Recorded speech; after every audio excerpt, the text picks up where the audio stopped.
كافري عصرت شدشت زمزقوا عالم له ملعلق يراهن مارينا بيت مقدس أملاكم من أملاكاتكم حادروا مهلا وندوا يتفلتونيهم دوس باولوس ملختي ملعلق مارينا بيت مقدس زبلا مصحف قدوس تايو تمالون العلم يوكم زنبرنا سمونو مكراب سلازخونه مكراب مالت كعا بيت مقدس ايهود تسبسبهم ጸሎት የጽሕሉ ዝነበሩ ቤተ ጸሎት ማለት እዩ ቤተ መቅደስ ኣብ ኢየሩሳሌም ዝተሰርሐ አይሁድ እግዚአብሔር አምልኮ ዘቀርቡሉ ስግደት ዘቀርቡሉ ፍሉይ ናይ እግዚአብሔር ናይ አምልኮ ስፍራ እዩ ነይሩ ካብ ቀደም ቤተ መቅደስ ዝበሃል ክንርኢ ከለና ማለት እዩ ዳዊት ተቀዲሙ ቤተ መቅደስ ክሰርሕ ሓሲቡ ነይሩ ነገር ግን ብዝሰርሖ ጥፍአትን እግዚአብሔር አምላክ ብዘቀየሞ ንሱ ከም ዘይሰርሕ ነገር ግን እግዚአብሔር ካብ አብራሆ ዝወፅእ ሰሎሞን ወይ ከዓ ናይ አብራሆ ክፋል ዝኾነ ውላዱ ከም ዝሰርሖ እግዚአብሔር ነጊርዎ ነይሩ በዚ መሰረት ወዲ ዳዊት ሰሎሞን ቤተ መቅደስ ሰሪሑ ናይ መጀመርታ ቤተ መቅደስ ሰርሐ 7 ዓመት ዝወደ ቤተ መቅደስ ሰርሐ ሰሎሞን እዩ ስለዚህ ኣብቲ ቤተ መቅደስ ቀደም ኖ አመርክ እግዚአብሔር አምልኮ የቀርቡሉ ዝነበሩ ድሓር ግን በሰሎሞን ውቅብ ዝኾነ ቤተ መቅደስ 7 ዓመታት ዝወደ ኣብ ኢየሩሳሌም ዓብይ ቤተ መቅደስ ሰሪሑ ነይሩ እቲ ቤተ መቅደስ ግን እስራኤል ካብ ኃጢአቶም ዝተለዓለ ካብ ክፍአቶም ዝተለዓለ እግዚአብሔር ብናቡከደነጾር ቤተ መቅደስ አፍሪስዎ እዩ እዚ ቤተ መቅደስ ዘፈረሰሉ ምክንያት ብሰንኪ ኃጢአቶም ከም ዝኾነ ካልኣይ ነገስ ምዕራፍ 25 ይነግረና ኣሎ እዚ ቤተ መቅደስ ዘፈረሰሉ ዓብይ ምክንያት እንታይ እዩ ክባል ከሎ ብናይ እስራኤላውያን ኃጢአት ከም ሰሎሞን መንገዲ በዘይ መኻዶም ከም ዳዊት መንገዲ በዘይ መኻዶም በሐፈሻ ከመቦታቶም መንገዲ በዘይ መኻዶም እቲ ቤተ መቅደስ እግዚአብሔር ኣብ ልዕሊኦም ጸላኢ አልዒሉ ናቡከደነጾር ዝተባሃለ ንጉስ ከፍርሶ ከይለሎ ማለት እዩ ድሓር ካብ ባቢሎን ምምራህ ባቢሎን መሪኾምዎም ስለዝነበሩ ድሓር ግን ዘሩባቤል ብዝበሃል ንጉስ ከም ዝተሰርሐ እቲ ቤተ መቅደስ ይናገር ብሄሮድስ ዘመን ተሓዲሱ እዩ ተስፋፊሑ እውን ተሰሪሑ እዩ ናይ ሄሮድስ መቅደስ ኣብዚ ተሰርሐሉ ናይ ኣስላም መስጊድ ኣለዎ ብሕልፊት ናይ ኢየሩሳሌም ቤተ መቅደስ ተሰርሐሉ ቦታ አብርሃም ንይስሐቅ ንኽስውኦሉ ዘቅረበሉ ስፍራ ከም ዝኾነ እቲ ስፍራ ከዓ ዳዊት ተቀዲሙ ገዚእዎ ዝነበረ ከም ዝኾነ መሰረት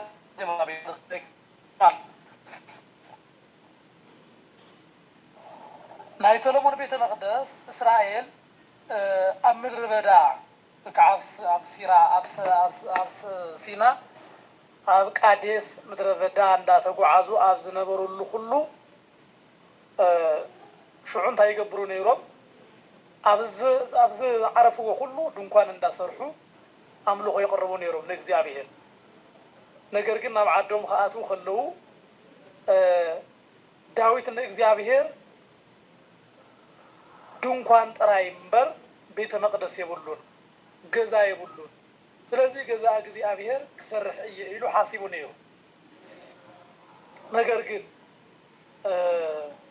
እግዚአብሔር ግን በሰሎሞን ከም ስራሕ ነጊርዎ ስለዚህ በሰሎሞን ናይ መጀመርታ ቤተ መቅደስ እግዚአብሔር መሕደር ዝኾነ ካብ ድንኳን ናብ ቤተ መቅደስ እግዚአብሔር ንኽምለኽ ገይሩ እዩ ካብቲ ሽዖት ሒዙ እስራኤላውያን ቤተ መቅደሶም ዋላ እንተፈረሰ ነገር ግን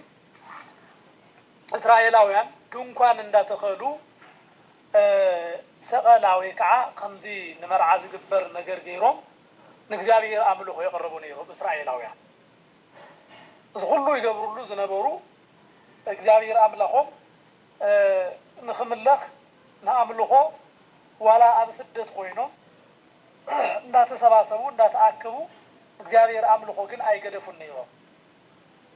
لذي تانا يسلمون بيت مقدس وشتاوي كفلن قدسة قدسانن مقدس تباهيلا استسرحت بيت مقدس كتهون كلا نجرجن ولا تبيت مقدس كلا خوا بزي خلوا الزمن إسرائيلاويان عبز تبتنلو عبز تمارا خلو عد خلو زي زملو هنا شاشو داير لخواني روميو سلازي بزمن قدي تبيت مقدس بحضارة እግዚአብሔር ብርድኤት ዝግለጸላ ጸሎቶም ሁሉ ዝቅበልላ አገልግሎቶም ዘከናውኑላ ኔራ ማለት እዩ ታቤተ መቅደስ ድሓር ግን ከም ዘረኩም ቤተ መቅደስ ሰሎሞን ፈሪሱ ተቃጺሉ ከቢድ ጉዳት እውን በጽሕዎ ስለዝነበረ ዳንኤል እውን ብዛዕባ ጉዳይ እዚ ይነግረና ኣሎ ዘሩባቤል ቤተ መቅደስ ዝሰርሐሉ ምክንያት ክንርኢ ከለና ከዓኒ ናይ እስራኤል ሰባት ተሳዒሮም ናብ ባቢሎን ተማሪኾም ከይዶም ነይሮም ድሕሪ 70 ዓመት ናብ ኢየሩሳሌም ክምለሱ ከለው ዘሩባቤል ብዝበሃል ንጉስ መራሕነት ቤተ መቅደሱ ከም ዝተሰርሐ ይነግረና ኣሎ ሄሮድስ ዓመት ቤተ መቅደስ ከም ዘስፋሕፍሖ ይነግረና ኣሎ እዚ ቤተ መቅደስ ኣብ ኢየሩሳሌም ኣዝዩ ንእስራኤላውያን መመክሒ ዝነበረ አገልግሎቶም ዝፍጽሙሉ ዝነበረ እዩ ነገር ግን እግዚአብሔር ኣብቲ ሰርሕዎ ቤተ መቅደስ ብረድኤት እንዳተገለጸ ለእስራኤል ጸሎቶም ሁሉ ልመናኦም ሁሉ ይቅበል ዝነበረ ኣብ ሓዲስ ኪዳን ግን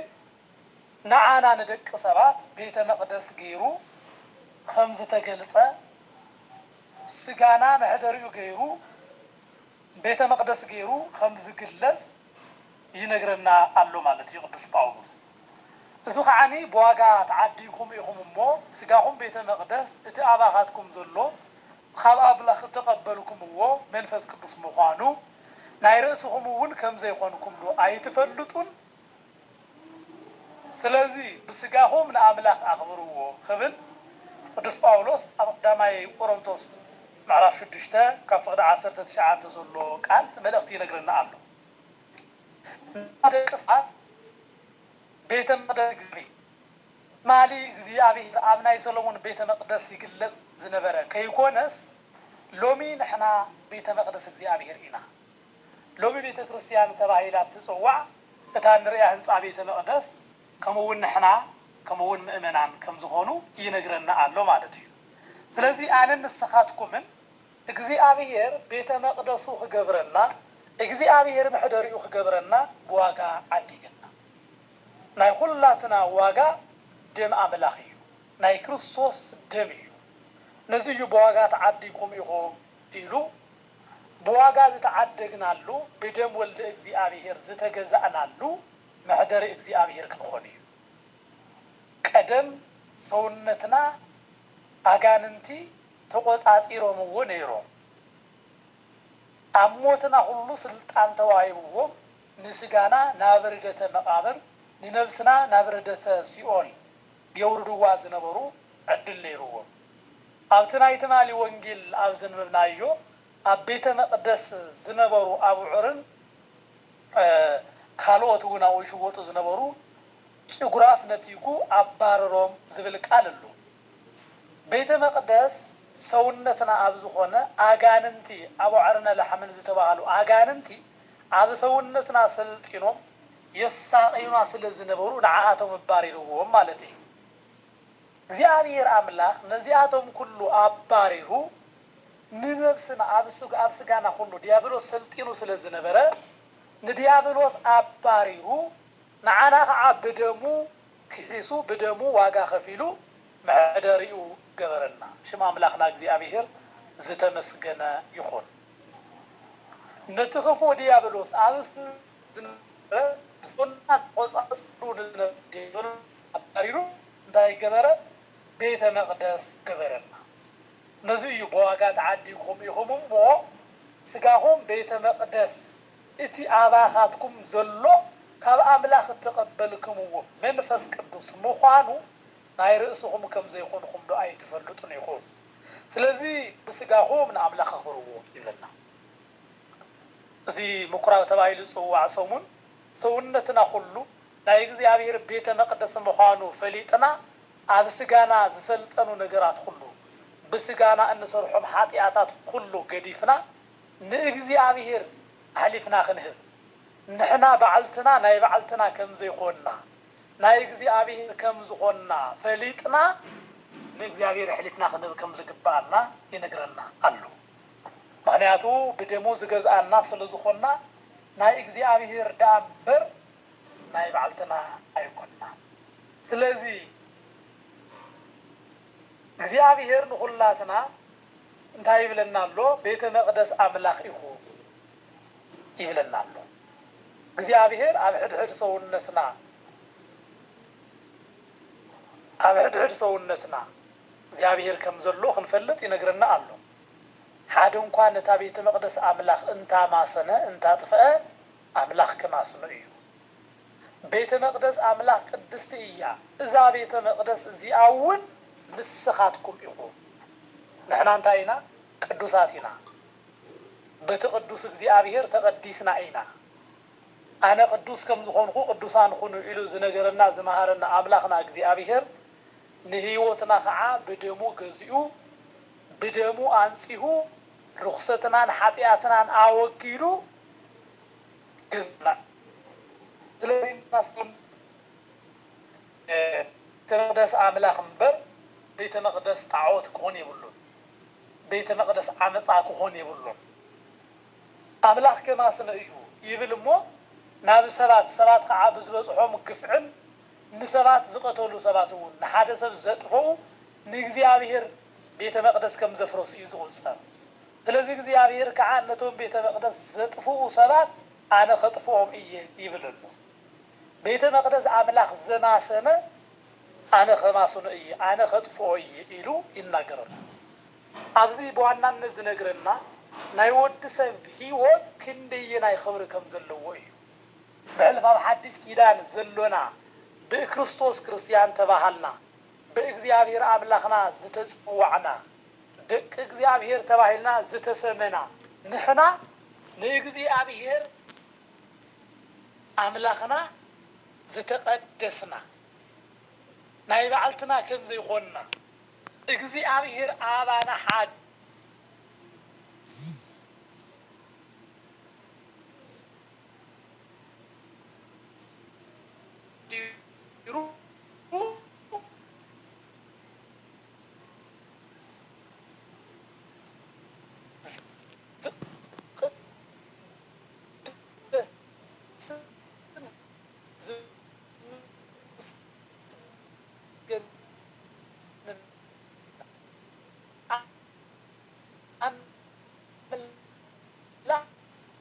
مخوانو ينقر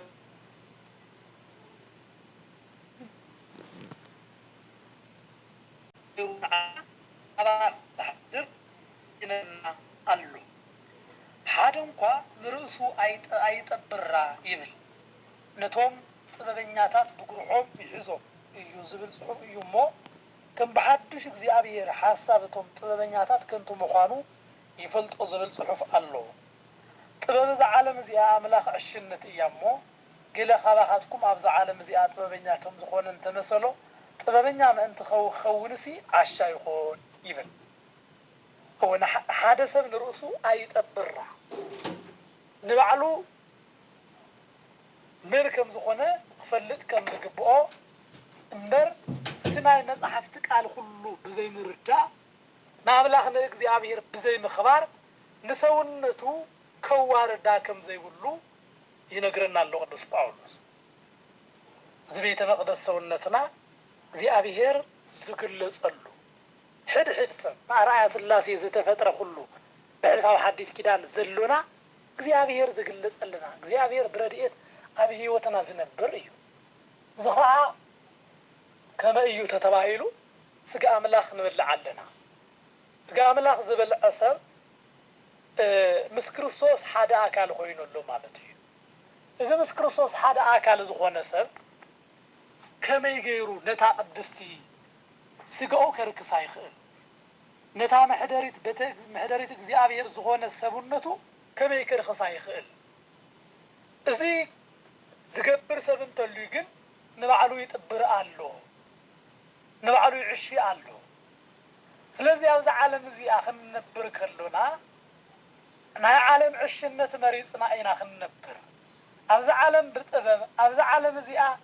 ብጎራሕነት ነይርካ ናይ እግዚአብሔር ጽድቅ ጽምራይ ቅዱስዎን አንጽሕዎን ክባሉ ከለው ሓደ ሰባት ኣለው ንባዕሎም ዝጥብሩ ኣለው أنا جنائي أنا بيت مقدس እግዚአብሔር يفلت جن እግዚአብሔር أباي زقلت أملاخ يكونن أنا أملاخ أباي خقلت زبق أيكون بمبان نتا እግዚአብሔር زخبرهم سبنتهم بربعان بثمانية علتهم እግዚአብሔር بخبري تجلسوا بسجاو حدا كهونو بسجاو دمون ክርስቶሳውያን ተባይሎም ክጽውዑ ዝገበሮም ኻልአዋይ ልደት ዝሃቦም ሰባት ኮይኖም እንዳሃለው ነገር ግን ዘመኖም በኃጢአት ዝደፉ ዘመኖም ሁሉ በኃጢአት ዘመርሑ ሰባት አለው ተመለሱ ክባሃሉ ከለው ዘቅርብዎ ምክንያት በጣም ዝገርም እዩ አነ ገና ኣብዛ ዓለም እዚኣ ክሰርሖም ዝግበኡኒ ነገራት አለው ገና ነታ ሰውነቴ ቤተ መቅደስ አርኪሰየ አይጸገብኹን ኢሎም ዝዛረቡ በኋላ አባህላ ማለት እዩ ታሰውነቶም ቤተ መቅደስ محضر እግዚአብሔር እያ እንዳተባሃሉ እንዳሃለው አይንሽተን ዲያብሎስ ይሕደራላሞ ደሓርና በእግዚአብሔር ክመጽይ ኢሎ ቆጾሮ ዝሕዙ ሰባት አሉ እቲ محضر እግዚአብሔር ፈጽሙን ዲያብሎስ ክንገብሮ ይብልና እቲ መቅደስ እግዚአብሔር ሰውነትና ናይ ዝሙት محضر ክንገብሮ ይብልና እቲ እግዚአብሔር በረድኤት ዝግለጸሉ እቲ እግዚአብሔር አምላኽ ቤተ እዩ ዝነብረሉ መንፈስና እግዚአብሔር ከሐድሮ ለመንታን ኩል ጊዜ خفوت ክንገብሮ ይግባአና ነበር ዕጾ ገርና ናይ ዲያብሎስ መጻወት ክንሆን ይብልና ስለዚህ ንስኻትኩም ግና ኢሉ እግዚአብሔር መሳኻትኩም ይሐድር አባኻትኩም እውን ክነሞ ጥወይሁ አብ ዮሐንስ ወንጌል ምዕራፍ 14 እግዚአብሔር አባና ከሐድር እግዚአብሔር አባና ክግለጽ እግዚአብሔር ዋጋ ከህበና እግዚአብሔር በረድኤት ከመርሐና እግዚአብሔር ንጽድቂ ከንብረና ጸውዕና እዩ ተጸውዕናዮ ዓላማ ረስዕና ግን ሰውነትና ቤተ መቅደስ محضر እግዚአብሔር ኮን ተጸውዕና እንዳሃሉና ነገር ግን ንዝሙት ሸቀጥ እንሕድሮን ተቆይነና ሰውነትና ተዋሪድና አሉና ማለት እዩ እግዚአብሔር መቼም ሁላትና ጻውዒት ምስገበረ ነተሰውነትና ቅዱስ እዩ ጸውዓና نحنا ግን እግዚአብሔር አነ አባኻትኩም ከሐድር እንዳበለና نحنا ከዓኒ እግዚአብሔር አባና ከሐድር ፈቃድ ዘይንህብ እንተኮይንና ታይና ክንገብር ማለት እዩ አብልዕ እግዚአብሔር ዓመጽና ንፈጥር ዘለና ማለት እዩ ንስቶም ኃጢአተኛታት በመውዓል ንስቶም ኃጢአተኛታት ዘይግበር ስራሕ በመፍጻም ንእግዚአብሔር ንሕዝኖ ንዘሎና ሰባት እንታይ ይብልና እግዚአብሔር ከመይ تناي እግዚአብሔር ቅዱስ ሆነ ሰውነትኩም ለኃጢአትን በደልን ከመይ ተውዕልልኹ ይብለና ቆይ ምስታ ጋለሞታ ሰውነትኩም ከመይ አርክስኩም ንመቅደስ አምላኽ ምስጣዖት እንታይ ስምምዕ አለዎ እንዳበለ ይነግረናል እኮ አምላኽ ቦታትኩም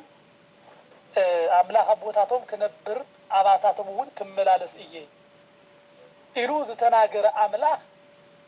ከመይ ገይርኩም እትናይ እግዚአብሔር ቤተ መቅደስ ሆነ ሰውነትኩም محضر ጣዖት ትገብሩልሁ ይብለናል እግዚአብሔር ኩን ሁላትና አባኻትኩም ሐድር እንዳበለና نحنا ግን ምርጫና ዲያብሎስ እንተቆይኑ ታዩ ይባል ዝካ ያደኛ ማለት እግዚአብሔር ሁላትና ቤተ መቅደስ አምላኽ ይሁን እንዳበለና نحنا ግን ንመቅደስ አምላኽና ምስጣዖት ከነሰማምዕ ንጽዕር እንተቆይና ፍጹም ጌጋ እዩ نزيو خلاي قرنطس بعرف 6 كاب فقد 16 نمقدس أملاخ مستعوتات انتاي سنمعلو أملاخ أبا أملاخ آباتاتهم كنبر آباتاتهم ون كملالس إيه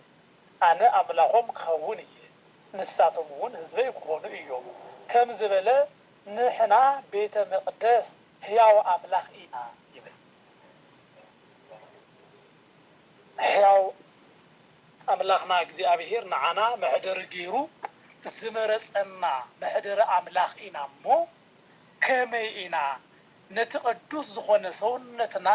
محدر طاوت خنجبرو زدفرنا اسك سونتكم ابزي ازلنا اسك سونتنا نجمجم تياو أملاخ እግዚአብሔር ቤተ መቅደስ ዝገበሮ سونتنا ዲያብሎስ محدري نطاوت محدري خنجبرو كلنا نشتندو أي خبدنا እግዚአብሔር አባኻቱን حدر እንዳበለ احنا ግን ንሰይጣን احنا ግን ንገንዘብ احنا ግን ንጣዖት احنا ግን ንጽሊ احنا ግን ንዝሙት ምርጫው ገርና ንሰውነትና ክንሓረየሉ ከለና ዝሓደጋ ደይኮነን ወገናተይ ካብዚ ሓደጋ እዚ ንምውፃእ ከዓኒ እዚ ትምህርቲ ንመሃር ለና ማለት እዩ እግዚአብሔር ንናተይናታትኩም ሰውነት ይደልዩ እዩ نمنفسي أوشتهم كحدرو بتأزازي كملالسوكم فردي كحلوكم من كجبروكم من يجو كحلوكم من كجبر من يجو عقونا جبرنا جزي أبير منفسو أوشتنا لإخوي نجر جن تقدس منفسو نسيجنا ما عالم منفس نسوي أنت خوينا جن حدا جن أيوه سلازي نايتي نيسوس كموتات زتنسئ منفس أباخاتكم حاديرو انت آليو جنا اتن كريستوس إيسوس كموتان زتنسئو نسونة مواتي سيقاقومن بتا أباخاتكم حاديرو زلو منفسو غيرو حياو خقورو إيو يبلنا أبو زلو أبو بزلو اتنسا بقويتا قدستي بيت مقدس من تكخون ناتا آساسري عبي نسخاتكم ون أو محدر أملاك بمنفس كتخونو حابيركم تهنسوا اللهو يبلنا هو نسخاتكم كم حيوان آمان بينهم نتبع يسوس كريستوس أبا ملاك قبول زخونة منفساوي مسوعيتي كتقربوا نقدوس كهنت زخون منفس بيت تهانسوا يبلنا ስለዚህ ኢየሱስ ክርስቶስ አምላክና ንሁላትና ቤተ መቅደስ محدر يغيرو صويعنا ايمو نمحدري እግዚአብሔር ኮይንና ዝተጸዋዕናሉ ጻውዒት ረሲዕና ናብ ዓለም ሃተውተው ከይንብል ናብ ዓለም ጥፋት ከይንኸይድ ኩላትና ክንጥንቀቕ ይግባአና እግዚአብሔር ንኹላትና ጻውዒት ተቕሪቡልና ንኹላትና ቅዱስ መንፈሱ ሓዲሩ ብቅዱስ መንፈሱ ንኽንጓዓዝ ይጽዋዓና ኣሎ እቲ ናይ እግዚአብሔር አምላኽና ጻውዒት ሰሚዑ ዝተቐበለ ሁሉ እግዚአብሔር ከባርኾ እግዚአብሔር ኣብ ቅዱስ መንበሩ ኣብ ቅዱስ كنبرو እግዚአብሔር ቃል አትዩ አሎ እዚ ቃል አምላኽና እግዚአብሔር እንታይ ዝብልና ዘሎ አቶም ቅዱስ አገልግሎት ዘገልግሉ ሀብትናይ ቤት መቅደስ ከም ዝምገቡ ቤተ መቅደስ እግዚአብሔር ከም ሰማይ መላእክት ኮይኖም ዘገልግልዎ ዘለው ንሳቶም ንእግዚአብሔር ቀረባ ኮይኖም ከም ዝነብሩ ንሕናውን ኣብ መወዳእታ ዘመን ኣብ መንበር እግዚአብሔር ኣብ መንግስት እግዚአብሔር ባዕሉ ክርስቶስ መብራህቲ ኮይኑ ባዕሉ ክርስቶስ ህይወት ኮይንና ባዕሉ ክርስቶስ እንጀራ ኮይንና ባዕሉ ክርስቶስ ዘለዓለማዊ ህይወት ናብራ ኮይንና እንነብረሉ ማለት እዩ ወብዛ ዓለም እዚኣ ከለናውን ህይወትና ንሱ እዩ ንሱ ትንሳኤና እዩ ካብዚ ዓለም ዘሎናዮ ንላዕሊ እንጥቀመሉ ህይወት ግን ሎሚ ሰውነትና ቤተ መቅደስ እግዚአብሔር ምዃኑ ፈሊጥና ብጥንቃቄ እንተሓሊናዮ እዩ እግዚአብሔር ቤተ መቅደስ እዩ محدري እዩ ክብል ኢሉ ዝሰየሞ ሰውነትና ቤተ መቅደስ محدري አጋንንቲ እንተገይርናዮ እግዚአብሔር አምላኽ ቁጣው ኣብ ልዕልና ከልዕል እዩ ስለዚህ እግዚአብሔር ከይቁጣዓና ምእንታን እግዚአብሔር ንመንግስቱ ጽዋዓን ገይሩና እንደሃለወ ንሕና ግን ንጥፋት ጽዋዓን ከይንኸውን ምእንታን ክንጥንቀቕ ይግባአና بخمي من قدينا خنطقق النخل تتباهيلو ናብ ካልኦት ነገራት ብዘይ ምኻድ ናትና ሰውነት ናይ እግዚአብሔር ምሕደር ምዃኑ ፈሊጥና እግዚአብሔር ደስ ዘብሎ ስራሕ ብሂወትና ብዘመንና እንዳሰራሕና ክንነብር መጻሕፍቲ ይነግሩና አሉ። ስለዚህ እግዚአብሔር ንኹላትና ዘቅርበልና ዘሎ ጻውዒት እንታይ እዩ? ንዑ ቤተ መቅደስ ገይረ አባኻትኩም ከሓድር ነታ ሰውነትኩም ካብ ኃጢአት ዓቂብኩም ካብ መከራ ዓለም ሁሉ እግዚአብሔር ክሽፍነኩም ምእንታን ንምሕረቱ ጎየይቲ ኮይንኩም ንጽድቁ ሕልዋን ኮይንኩም ነበሩ ይብለና ኣሎ። ስለ ሎሚ ሰውነቱ ቤተ መቅደስ እግዚአብሔር ገይሩ ዘነበረ አብንሳው ህይወት ትንሣኤ ክልዓል እዩ። እግዚአብሔር አምላኽ ንኹላትና ንህይወት ትንሣኤ ከልዕልና ምእንታን ንህይወት ከንብረና ምእንታን ካብ ካልኣዋይ ሞት ካብ ካልኣዋይ ጉድኣት እውን ክስውረና ምእንታን ሎሚ ኩላትና ንእግዚአብሔር ዘሐጉስ ህይወት ክህልወና ይግባእ። ሎሚ ብነብስናን ብስጋናን ንእግዚአብሔር አምላኽና ክነኽብሮ ይግባአና። እዚ ክኾን ከሎ እዩ ወገናቴ እግዚአብሔር አምላኽ ንህይወትና ሁሉ ሓልዩ ዓቂቡ ንዑ ናይ አቦይ ብሩኻን ናይ አቦይ ደቂ ኢሉ ኣብ መንግስቱ ከኽቢሩ ክፅውዓና ዝኽእል ሎሚ ዘይነበርናዮ ህይወት ሎሚ ንዓለም ኣዳሊና እንነብር ዝነበርናሉ ህይወት ኣብታ መንግስቲ እግዚአብሔር ኣብታ ትመጽእ መንግስቱ ብኽብሪ ክንግለጽ ኣይገብረናን እዩ። ሎሚ ንዓለም ክንብል ኢና መቸም እታ ሰውነት ቤተ መቅደስ እግዚአብሔር ክነርክሳ ንኽእል ኣብ ዓለም ዘለው ጥቕምታት ንምርካብ ኣብ ዓለም ዘለው ሃብቲ ንምስብሳብ ኣብ ዓለም ዘሎ ርክሰት ንምስራሕ ኢና ካብ እግዚአብሔር ቤተ መቅደስነት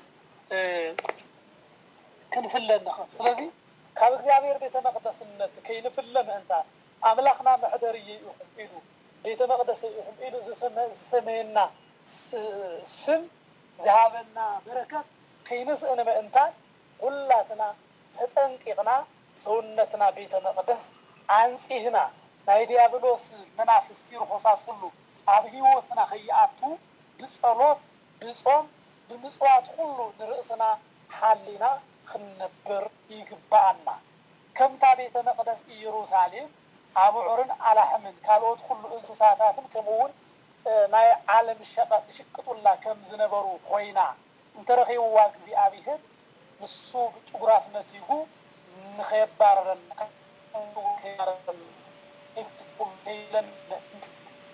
ተመለስ እግዚአብሔር ሰውነትና ቃለ እግዚአብሔር ትሰምዕ ስጋ አምላኽ ተቀበል ደም አምላኽ ተሰቲ ክንገብራ ይግባአና። ሰውነትና ሁሉ ማህደር እግዚአብሔር ናይ ቅድስና ስራሕ ዝተመልአ በእግዚአብሔር መሪሕነት ዝኸደት ክትኾን ምእንታን ኩል ጊዜ ነታ ቤተ መቅደስ እግዚአብሔር ሰውነትና ክንኣልያ ይግባአና። እዚ ክንገብር ከለና እግዚአብሔር አምላኽና እውን ደስ ኢልዎ ይነብር ማለት እዩ። ንሕና እውን ንስጋን ንነፍስን ጥዑማት ኮይና ብኩሉ ነገር ተጠቂምና ክነንብራ ንኽእል ኢና ማለት እዩ። ስለዚ ይብለና ኣሎ እቶም ክልተ ሓደ ስጋ ክኾኑ እዮም ብሁል እዩ እሞ ምስ ኣመንዝራ ዝለገበ ምስ ሓደ ስጋ ምዃኑ ኣይትፈልጡን ይኹኑ ይብለና። ስለዚ ንሕና ዓመፅቲ ኢና ማለት እዩ። ስጋና ብኣመንዝራ ምስ ካልእ ክነመንዝር ከለና እቲ ቤተ መቅደስ እግዚአብሔር ሰውነትና ኣመንዝራ እንዳገበርናዩ ኢና። ምስ ኣመንዝራ ዝለገበ ምስ ሓደ ስጋ ምዃኑ ኣይትፈልጡን ኢኹም። ምስ ሓጢአተኛ መስተጻምር ምስ ሓጢአተኛ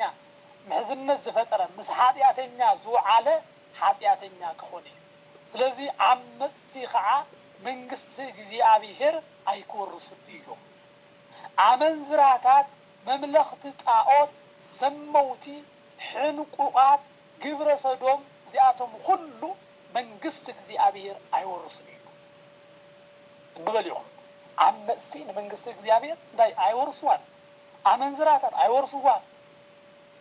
መምለኽቲ ጣዖት ኣይወርሱዋን። ዘመውቲ ኣይወርሱዋን። ግብረ ሰዶም ኣይወርሱዋን። እዚኣቶም